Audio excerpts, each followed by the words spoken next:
So guys, good morning. Ayan, magpapalipad tayo ngayon. Pakakawalan natin yung ating mga kawaryo. Kasi bukas may sakayan na naman bukas. Ngayon, magpapalipad tayo mga ilang piraso yung ating mga tinetraining. Sinasama sa pooling para makapag sila, exercise. Okay, bas! Ayan guys, yung aking mga ibon na yan guys, pagka binuksan ko na yung aking kulungan, lalabas na yung mga yan. Wal. Ayan.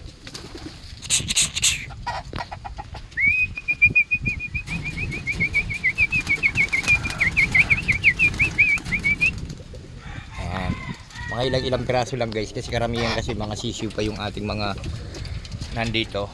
Ayan, hindi na tayo magbe-breed yan, puro marami na tayong mga sisiw. Ayan. Tapos guys, tong ating loop na to guys, ipasusukat ko ulit to guys.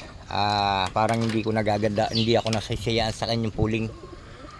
Ayan sila.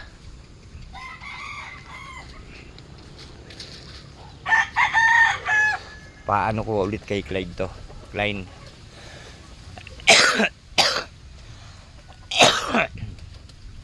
Hindi ako nasisiyaan sa mga resulta ng aking pooling. Ng speed ko. Baka medyo pauulit ko sa kanya tsaka yung pigeon clock ko. Paaayos ko ng mabuti.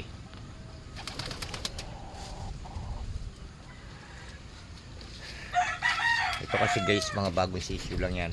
Ayan. Ito talagang hindi lumilipad to, tamad. Siguro mga 2 buwan bago ko pakakawalan yan para sumanay sila sa kulungan nila. Naglulugon yung anak ni Biliasis. Ayan o, magaganda yung aking mga palabas na sisiw ngayon guys. Ayan na sila guys. Maya maya bababa na yan, tuloy-tuloy na naman sa loob yan. Okay guys, salamat.